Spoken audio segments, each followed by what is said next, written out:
Murakaza neza kuri Femi TV, urubuga rw'inyigisho zishingiye ku ijambo ry'Imana, aho dushishikariza ugwaruka kudacika intege, gukura amaboko mu mpuzu rugakora no kwiteza imbere, tugatanga impanuro zubaka urukundo n'imibanire myiza mu ngo n'imiryango. Muraho neza, iyi ni Femi TV, aho dutanga ijambo ryubaka imitima, imiryango no kwizera. Uyu munsi turavugana ku kintu gikomeye. Ingo zacitsemwo ibice.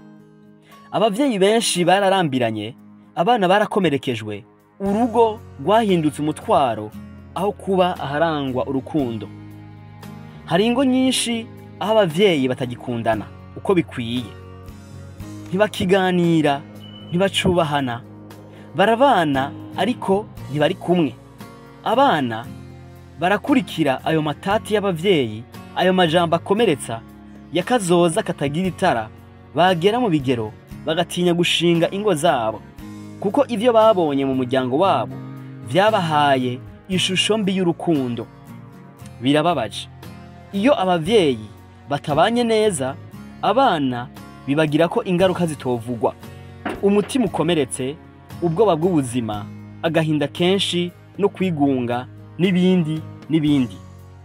Ariko ndabizi birashoboka ko ibintu bihinduka. Nimwumvirize neza izi nama tugiye kubagira. Iya mbere, nimwicare muvugane, mubwirane ukuri atabwoba, ntaco mutovugana neza, mugire igihe cyo kumvirizanya mutavugira hejuru.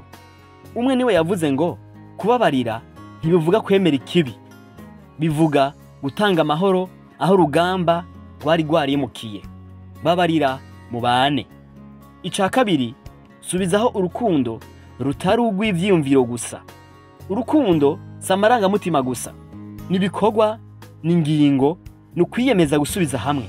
Fata akanya umubwire uti ndashaka ko dusubiza hamwe, ndashaka ko dushira hamwe. Si kubwanje gusa, ni kubw'abana bacu. Muzobona inyishu ku rukundo rwari rwarasenyutse.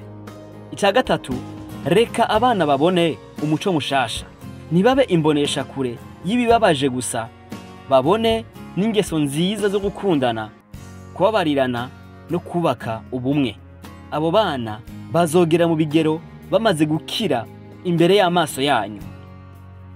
Ijambo ry'Imana riri mu Banyefeso 4:32 haravuga ngo ahubwo mubabariranire, mugirirane imbabazi nk'uko Imana yabababariye muri Kristo.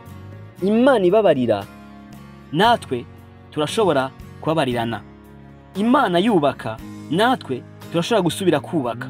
Imana ni inkingi ikomeye y'urugo. Igihe tuyinjije irakiza urugo rwasambutse. Nta rugo rwarengewe n'ububasha bw'Imana. Inshuti yanje, ndakwinginze nimba hari ibyagukomerekeje mu muryango wawe, tangura uyu munsi n'ijambo rimwe, n'ikimenyetso kimwe, girirana imbabazi. Abana bakeneye kubona abavyeyi babo basubira kubana neza. Isi yose itangurira ku muryango. Iyo umuryango ukize, igihugu kirakira, n'abana bagakura neza. Subirana, mubabarirane, mubandanye, Imana iri kumwe namwe. Iri ni isengesho.